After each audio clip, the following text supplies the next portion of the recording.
নমস্কাৰ, মই বিপ্লৱ ভট্টাচাৰ্য। আপোনালোকে চাই আছে মাই ফিটনেছ ৱৰ্কআউট।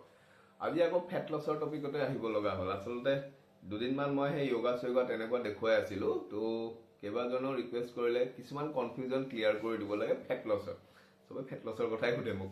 তো কথাটো হ'ল কি, ফেট লছ কৰিবলৈ বা ৱেট লছ কৰিবলৈ তেল, চেনি, ময়দা এই তিনিটা বস্তু খাবলৈ মানা কৰা হয়।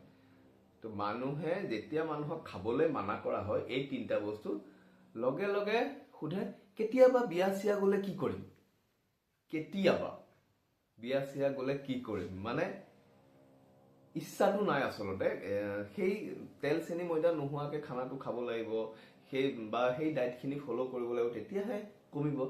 কিন্তু নাখাবা বুলি কোৱাৰ লগে লগে কেতিয়াবা, সেই কেতিয়াবালৈ মনত পৰি যায়। মানে একো নহয় খাবা দিয়া, সেইষাৰ কথা শুনিবলৈ ইচ্ছা কৰে আচলতে চবে। কিন্তু চাওক, প্ৰত্যেকজন শকত মানুহে ট্ৰাই কৰি আছে, এবাৰ হ'লেও কৰি চাইছে। কোনোবাই দামী এটা মেচিন আনিছে, ট্ৰেডমিল এটা, কোনোবাই চাইকেল এখন আনিছে, কোনোবাই ৰাস্তাত খোজকাঢ়িছে, দৌৰিছে, জিম গৈছে, য়োগা আহিছে, জুম্বা চুম্বা অমুক তমুক চব। কিন্তু দুদিন কৰি এৰি দিয়ে। বা এনেও যিসকল ৰেগুলাৰকৈ এক্সাৰচাইজ কৰে তেখেতসকলৰো এক্সাৰচাইজ কৰি 15% বা 20%হে ফেট কমে। বাকী 80% খানাৰ ওপৰত ডিপেণ্ড কৰে। সেইটো চবেই জানে, কাৰণ চবেই চেষ্টা কৰি চাইছে, ৰিজাল্ট পোৱা নাই, অলপমান পাইছে আৰু সেইখিনিয়ে 20%খিনি। তো কথাটো হ'ল খানাটো মেইনটেইন কৰিব লাগিব। সেই বিষয়ে মই নকওঁ, কাৰণ মোৰ অলৰেডি কোৱা আছে, এনেই ভিডিঅ' দীঘলীয়া হৈ যাব। মানুহক সদায় একেটা কথা কৈ লাভ নাই। যাৰ ইচ্ছা আছে তেওঁলোকে নিজেই কৰিব। বিয়া বাৰু কেতিয়া আছে? কালি আছে নেকি? নাইতো। পৰহি আছে? নাই। কেতিয়াবাহে হ'ব। কেতিয়াবা যেতিয়া হ'ব তেতিয়ালৈকে আপোনাৰ মিনিমাম এমাহটো আছে, এমাহত ফেটেই কমি যাব। তো বিয়া ঘৰত গ'লে আমি কি কৰিম? বিয়া ঘৰত আমি কি খাব যাওঁ? ভাত খাব যাওঁ। জেনেৰেলি আমি দুপৰীয়া গ'লেও বিয়া ঘৰত ভাত খাম বুলিয়ে যাওঁ, সন্ধিয়া গ'লেও বিয়া ঘৰত ভাত খাম বুলিয়ে যাওঁ। জেনেৰেলি ভাতেই থাকে, যি থাকে থাকক, আৰু লগত পোলাও থাকিব পাৰে, মানে আমি খানা খাম বুলি যাওঁ। কিন্তু আমি ঘৰত আমি ভাত খোৱাৰ 5 মিনিট আগত কফি খাওঁ নেকি? নাখাওঁ নহয়। আকৌ মনত পেলাই লওক, আপোনাৰ ঘৰত খায় নেকি? ভাত খোৱাৰ 5 মিনিট আগত কফি খায় নেকি? নাখায় নহয়। তো বিয়া ঘৰত কিয় খায়? কফি কাপ আপুনি গিফ্ট এটা লৈ দিলে বোলে সিহঁতে যি খুৱাই চবকে চব খাবলৈ বুলিতো কথা নাই।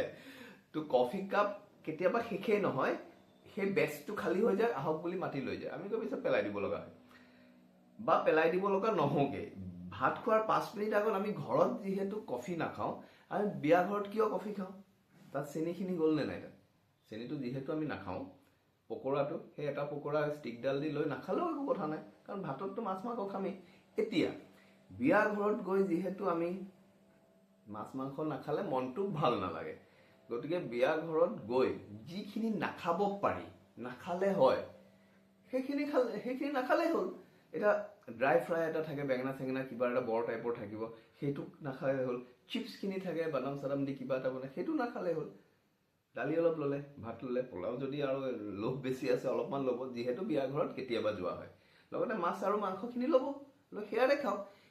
আচলতেতো নাখালেতো বেছি ভাল, কিন্তু সেইটো নহয়তো। কিন্তু মই কৰোঁ, মই মানুহৰ ঘৰত যেতিয়া খালেনে আপুনি? মই খালোঁ বৰ ভাল লাগিলে, এনেকৈ টাইপেই কৈ দিওঁ।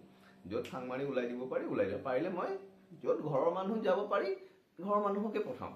আৰু চবেই জানে ব্যস্ত থাকিব পাৰোঁ, কিন্তু সেইটো মই কৰিছোঁ বুলি আপোনালোকে কৰিব নালাগে, কাৰণ ছ'চিয়েল হৈ থাকিবলৈ মানুহৰ লগতো মিলা মিছাটো কৰিব লাগিব। গতিকে গৈ পেলাই যিটো নাখালে হয় নল'ব, সেইটোৱে কথা। গতিকে মাছ মাংসৰ পৰাতো অলপ তেল পালেই, সেই ড্ৰাই ফ্ৰাই সোপা, পকৰীটো, এইবোৰ আলু ভাজি কিবা কিবি, সেইবোৰৰ পৰাতো আৰু তেল গ'লহেঁতেন, হয়নে? গতিকে সেইখিনি যিহেতু নাখালেও হয়, বিয়া ঘৰত গৈ যিহেতু মাছ মাংস টুকুৰা নাখালে ভাল নালাগে, বা যিখিনিয়ে ভেজ হয়, যোনখিনি নিৰামিষ ভোজী, তেখেতসকলে পনীৰ টুকুৰাও যদি নাখায় ভাল নালাগিব। গতিকে সেয়াই লওক, মানে চাব যিটো নহ'লে নহয় আৰু সেইটোকে লৈ পেলাই খাব। কাৰণ বিয়া ঘৰত আমি সেই এসাঁজ ভাত নাখালে আচলতে একো নহয়। তেখেতসকলে মাতিছে নিমন্ত্ৰণ ৰক্ষা কৰিবলৈ, আৰু গৈছোঁ যেতিয়া খায়েই আহিম, নোখোৱাকেও নাথাকোঁ। সিমানখিনি আমি মানুহৰ লগত মিলা মিছাটো ৰাখিব লাগিব মানে। গতিকে যিটো নোখোৱাকৈ হয় সেইটো নাখাওঁ। আৰু কফি কাপ একদম এভইড কৰিব, কাৰণ চেনি থাকে তাত। আপুনি ঘৰত বনোৱাৰ নিচিনাটো এনেও নহ'ব। ঘৰত বনোৱাৰ নিচিনা হয় জানো? নহয়তো। গতিকে দৰকাৰ নাই নহয়। ঘৰত ভাত খোৱাৰ 5 মিনিট আগত আমি কফি খাওঁ নেকি? নাখাওঁ। গতিকে এই সৰু সৰু কথাখিনি যদি আমি গুৰুত্ব দিওঁ, সেইটো গুৰুত্ব দিব পাৰি। কিন্তু তেনেকৈয়ে সৰু সৰু কথা কেইটামান যদি গুৰুত্ব দিওঁ, বহুতখিনি আমাৰ ৰিজাল্ট পাই যাম আমি। 100% ৰিজাল্ট নাপাম, কাৰণ বিয়া ঘৰততো আমি মাছ মাংস খামেই, হয়নে? কিন্তু বহুতখিনি আমি ৰিজাল্ট পাম। গতিকে কমপ্লিট যোনে আৰু সেইটো কেতিয়া হ'ব, যেতিয়া আপুনি ঘৰত এভইড কৰিব। ঘৰতহে আপুনি তেল খাই আছে, তো বিয়া ঘৰত এনেও আপুনি এভইড কৰিব নোৱাৰিব, হয়নে? গতিকে একদম তেল চেনি ময়দাটো এভইড কৰক। এই বাহানাটো নাই। কেতিয়াবা যদি কাৰোবাৰ বিয়া হয়, কেতিয়াবা যদি অমুকত পাৰ্টি হয়, তেতিয়া কি কৰিম, সেই বাহানাটো বাদ দিয়ক। প্ৰথম এতিয়াৰটো চাওক কিমান দিন নোখোৱাকৈ থাকিব পাৰি, হয়নে? কিমান দিন কোনখন বিয়া আমি এভইড কৰিব পাৰোঁ। কিছুমান নগ'লেও হয়, মহিলাসকলৰতো আৰু ভাল। মহিলাসকলৰতো অসুবিধা হৈছে বুলি কৈ দিলেই লেখাইছে, একদম প্ৰেক্টিকেল কথা কৈ আছোঁ। ক'বলৈ মানুহৰ মহিলাসকলৰ বেছি সুবিধা আছে, আমাৰ নাথাকিব পাৰে মতা মানুহৰ, বা মতা মানুহৰ কিবা কিবি ব্যস্ততা থাকিব পাৰে। আজি কোনোবা এখন বিয়াত কিবা কাৰণে যাব নোৱাৰিলোঁ, একো তেনেহ'লে বেয়া পায়, একো লাভ নাই, বেয়া নাপায়, পালেও উপায় নাই, কাৰণ কাম থাকিব পাৰে। আজি যদি ঘৰত কাৰোবাৰ বেমাৰ হয়, আপুনি গ'লহেঁতেন নেকি? নগ'লহেঁতেনতো।